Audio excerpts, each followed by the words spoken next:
नमस्कार। आज मैं छोटानागपुर टेनेंसी एक्ट CNT का पार्ट 2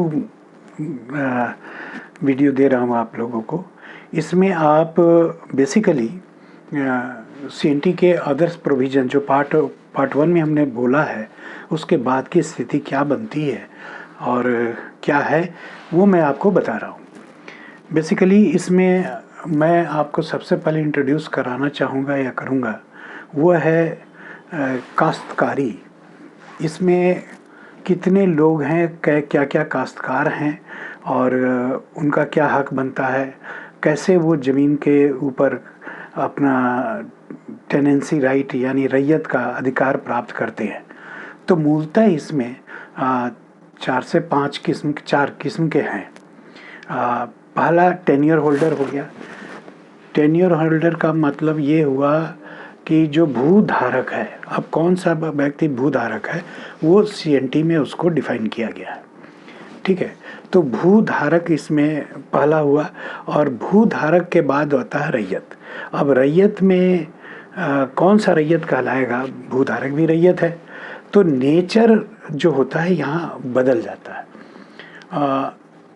जो भूधारक जो होता है वो एक और भी भूधारक को दे सकता है, उसका अस्तित्व का निर्माण कर सकता है, जिसको हम कह सकते हैं कि सेकंड भूधारक कह लीजिए। तो भूधारक को ये अधिकार प्राप्त है, वो रैयत में आते हैं, शामिल होते हैं लोग। ठीक है, इसमें कई तरह के हैं। जैसे कुछ लोगों को ऑक्यूपेंसी राइट मिलता है, मतलब जो अधिकार क्षेत्र पे जाके अधिभोग करते हैं, उसका अधिभोग करते हैं, तो ऑक्यूपेंसी राइट में आ गया। और उसके बाद हुआ कि नॉन ऑक्यूपेंसी राइट भी होता है, यानी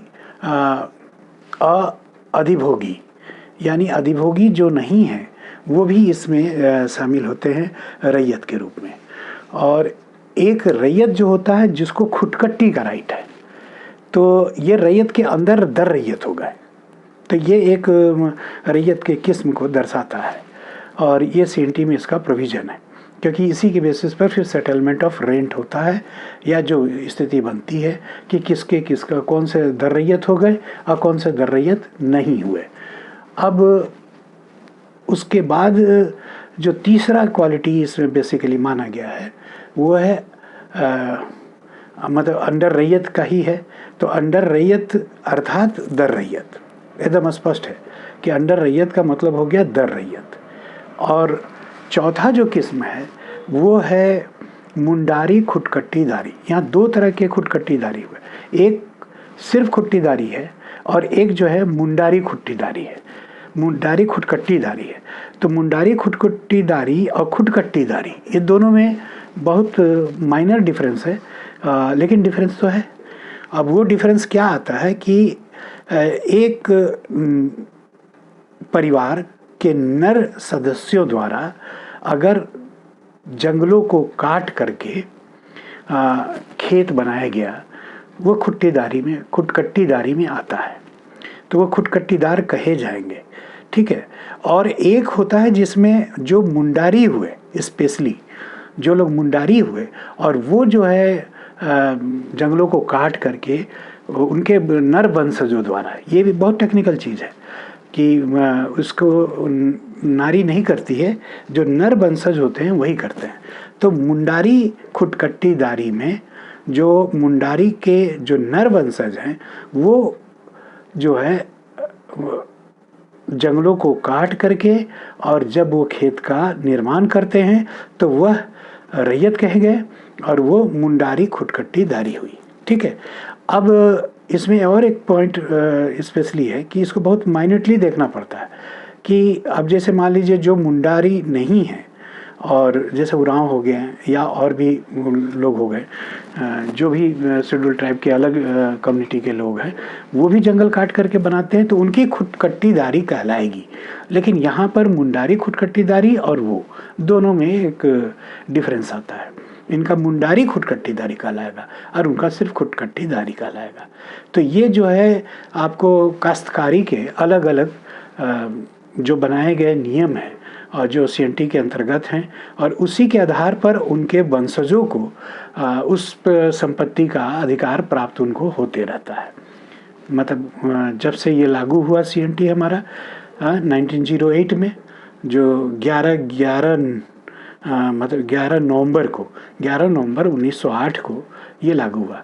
हालांकि उससे पहले भी सीएनटी था, लेकिन उसको वो पूरी तरह से चेंज करके, मैं सीएनटी अपने दूसरे वजूद में था, उसमें इनिशियली ये स्टैंड हुआ था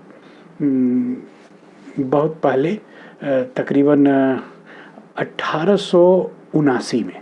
तो 1879 में जो आया था वो जो आज का जो हमारा सीएनटी है, और उसमें काफ़ी चेंजेस हुआ, ठीक है। और उसके पहले, यानी अगर हम उसके पहले जाते हैं, तब वैसा कोई प्रोविज़न नहीं था। तो उस समय मुंडारी हो या उरांव हो, उनकी संपत्ति एक नॉर्मल रूप में खरीद बिक्री होती थी। किसी तरह का कोई खास क्या कोई रिस्ट्रिक्शंस नहीं था।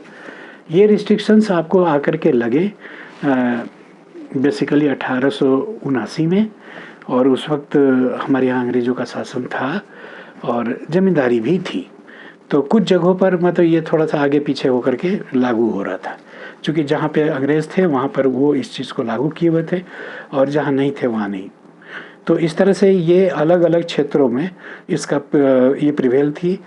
छोटानागपुर टेनेंसी एक्ट का अस्तित्व था और कुछ जगहों पर नहीं था, लेकिन इसको बृहद रूप में लागू किया गया 1908 में, जो बेसिकली तीनों स्टेट में गया, जो मैं पार्ट 1 में आपको बता चुका हूँ।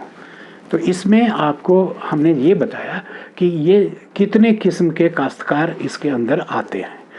तो यही मूलतः 4 किस्म के जो काश्तकार हैं वही आते हैं, जिसमें भूधारक हो गए और रैयत हो गए। रैयत में हमने आपको बताया कि 3 तरह के रैयत हैं उसमें, कि एक अधिभोगी है जो उसका उपभोग करता है, भोग करता है। एक अअधिभोगी है जो उसका उपभोग नहीं करता है, लेकिन ऐसा नहीं है कि वह रैयत नहीं है, वो भी रैयत रखा जाएगा। और ऐसा रैयत जिसको खुटकट्टीदारी मिला हुआ है। यहाँ पर फिर आपको एक बार हम क्लियर करेंगे, मुंडारी खुटकट्टीदारी और खुटकट्टीदारी दोनों में काफ़ी डिफरेंस है। ये रैयत की एक किस्म है, ठीक है, ये जो खुटकट्टीदारी हुई। तो इसमें तीसरा जो है आपका खुटकट्टीदारी का होता है, लेकिन जो मूलतः चौथा है वो मुंडारी खुटकट्टीदारी है, ये स्पेशल है। तो ये 4 किस्म के काश्तकार जो हैं या होंगे या आगे जिनको अधिकार प्राप्त होगा, उन पर ये सीएनटी अपना लागू होता है, और उसी के अंदर उनके राइट, टाइटल एंड इंटरेस्ट की सुरक्षा होती है। तो ये चीज़ बहुत ही आवश्यक है, और यह जानना भी ज़रूरी है कि हमको उसमें क्या करना चाहिए। तो आज मैंने आपको काश्तकारी के रूप में समझाया है, और मेरा पार्ट 1 में सीएनटी के एग्जिस्टेंस और इम्प्लीमेंटेशन को लेकर के जो बातें हुई हैं वो हैं, आज काश्तकारी में हुआ है। इसके बाद मैं अपना एक नया वीडियो और अपलोड करूँगा। मैं धीरे धीरे आपको समझाना चाहता हूँ कि क्योंकि आप सीएनटी को बहुत कायदे से समझ जाएं। मैं कोई कानूनी सेक्शन वगैरह के साथ आपको नहीं समझा रहा, बिल्कुल आम बोलचाल की भाषा में मैं कोशिश कर रहा हूँ कि आप इसे समझें, और इसके अंतर्गत आपका रैयत, आप किस रैयत में पढ़ते हैं, आपकी काश्तकारी किस में आती है, उसके हिसाब से अगर आपका वैलिडिटी है तो आपका टाइटल उसमें है, और अगर नहीं है तो नहीं है। ये चीज़ बहुत बारीकी से समझना होगा। तो आज इतने के लिए नमस्कार, जय भारत, जय हिंद, धन्यवाद।